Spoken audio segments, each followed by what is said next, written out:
Back to punt, takes a bounce at the 25 and taken on a bounce and hit immediately, fumble on the play, and it's recovered by Sterling. Anthony Pilecki falls on the ball, and Sterling, fortunate enough, they lost the turnover battle last game. A lot of loose balls that they did not get to. This one, very alert on the special teams, able to fall on its big break for Sterling. Or, excuse me, second down and 6 now from the 20. Marcus Taylor under center, going to look to the right, pump fakes, and he's going to the end zone for Jerry Chrisman, and it's caught! In the end zone for a touchdown, Jerry Chrisman, a 20-yard touchdown pass from Marcus Taylor to Jerry Chrisman on the fade pattern. Sterling strikes first for only the second time this season. It's 6-0 Sterling. Well, you have two things going there. You have the wide side of the field, and you have Jerry Chrisman in one-on-one coverage. They just did a little pump fake, little subtle pump fake, threw the defender off. He bit it on, came up, and threw it deep right to Jerry Chrisman in the end zone. Guys, the thing I like about that play is the way Sterling set it up as you look at Jerry Chrisman hauled in. Yeah, you look at this right here. You see Marcus Taylor, the pump fake, and he gets Miller out of where he was supposed to go, turns his back, and that leaves Jerry Chrisman wide open and right where he had to put it. And that's a touchdown for Sterling. Like you said, Strauss, only the second time this year that they're up first. How good we are as an opportunistic defense. Pickney again on second and goal, going to go to the fade end zone, and does he get his foot into the end zone? No. Pass is incomplete, going for the right back corner of the end zone, intended for Connor McCoy, standing at 6'1", and he was not able to get his foot down. That was very close. Very athletic play there. Let's see if we can take another look at it here in the booth. Here. Looks like he just misses getting his right foot in. Jumps up high. Definitely has a size advantage right here. The back judge has... it's out. He's about a half a foot length. Looks like they're going to go for it here. Let's see what Sterling does. Pickney from the shotgun, going to pass complete to Connor McCoy. McCoy tries to get in the end zone, and he does. Connor McCoy was stopped about 1.5 yards before the goal line, but good presence of mind there by McCoy to spin into the end zone, and they are an extra point away from tying this game up. Going with the Preston Harrison from the shotgun now. 3 receivers to his right. He's going to roll out to his right, looking for a man. It's Jerry Chrisman, and he makes the catch, but is he inbounds? And he is. Jerry Chrisman with a great jumping reception at the 43, and he's able to get the first down. Yeah, here's where Preston Harrison's been so good. Out of the shotgun, a semi-roll, stops, sets the feet, gets the ball to Jerry Chrisman right where he can get up and get it. And yeah, if you have Jerry Chrisman, even in double coverage, you want to get the ball high because he's a kid who can go up and get it.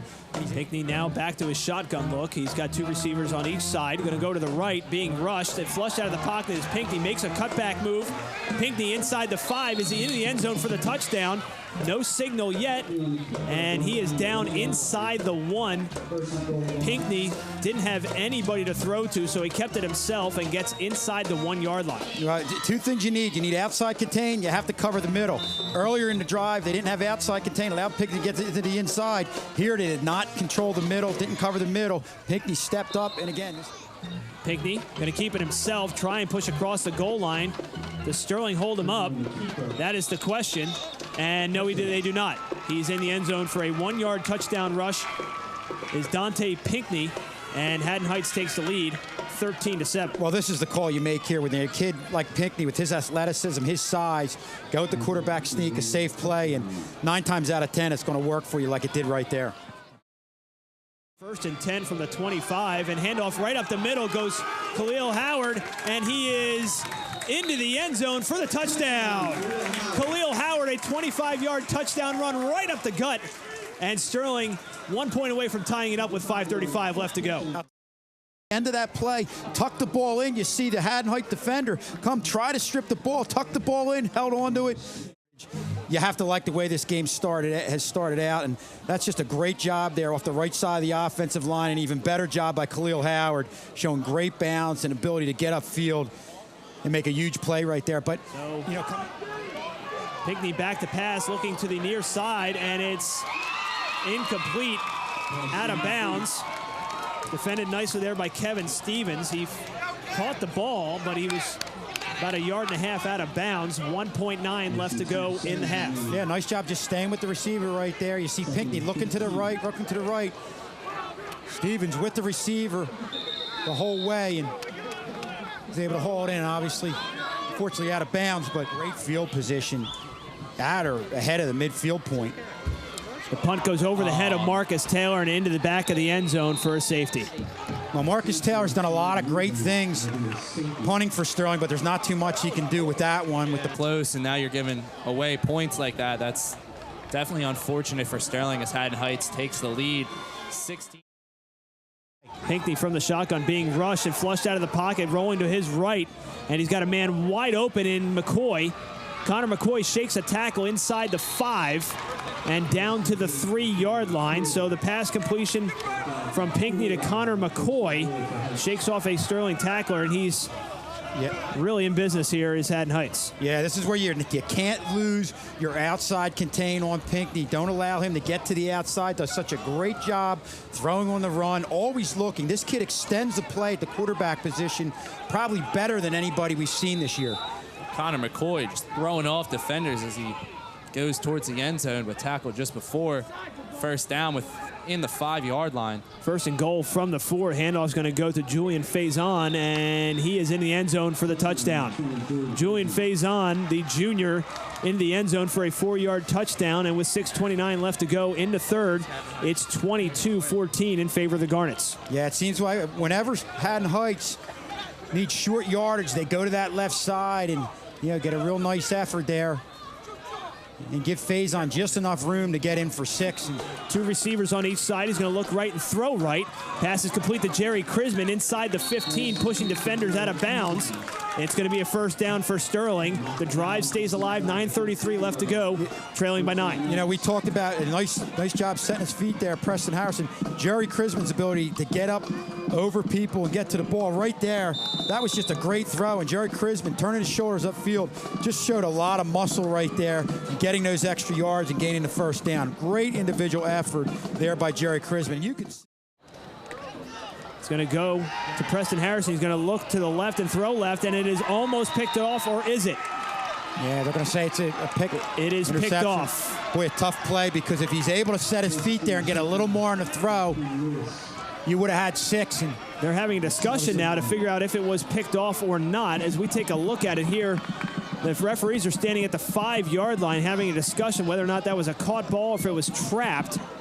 And it's very, very close. It looks like he got his hand underneath it, but did the ball hit the ground? Looked like the ball hit right there. Yeah. I mean, initially the hands were underneath, and it looked like the ball bounced out. And here comes the call. Dropped down. An illegal shift penalty against Sterling, and the ball is going to be intercepted, and Haddon Heights will stall the drive of Sterling. Matchup here with Jerry Chrisman. Harrison going to roll out to his left, being flushed out of the pocket. He's going to look to throw, and it's picked off. Picked off at the 38-yard line by Haddon Heights. A penalty flag comes in late. Either way, the interception's going to stand. And that is a killer. After the interception had occurred, I believe. I don't even know who that pass was to. Well, you could see right away, and I mean, a little bit had to do with Haddon Heights putting pressure on the right side. You're right here. Pinckney knew right here Harrison was going to the left, and it took off the whole right side of the field, and he's able to be right out there. Looks like it was an overthrow. Pinckney there playing center field. For Preston Harrison, operating again from the shotgun. Going to pass to the left, completed to Marcus Taylor across the 35, makes a move, and he's across the 40. He's at midfield. He's across the 45, and he's into Haddon Heights territories. He's tackled at the 38-yard line. 1:27 left to go. Well, this is where they got to line it up quick. Obviously, with the move and the change, they're going to get the clock stopped there, but they really got to line up and get things going here in a hurry. Even if you have to come to the line of scrimmage and spike the ball at this point. 1:20 and counting. Preston Harrison doesn't look like he's going to spike it here. He's going to go with a play, throws it out to the left, and almost picked off. Jerry Chrisman completes the pass shy of the 30-yard line. 1:13 remaining. Yeah, and that's where you have to watch. In that situation, you're in a hurry just to get a play going. I don't know how that ball wasn't picked off. Yeah, you're going to show the play a little bit too much, and right there, set his feet. You got to go end zone right here, I think. I mean, you got to think they're going to have the attempt to Chrisman in the end zone. Harrison going to roll out to his right, pump fakes, and finally throws it, and it completes it to Marcus Taylor for the touchdown, but there's a penalty marker on the field. If it's a touchdown, we'll see about the penalty. It's a 20-yard touchdown pass to Marcus Taylor in the end zone, but let's take a look at the penalty. Penalty thrown at the 20.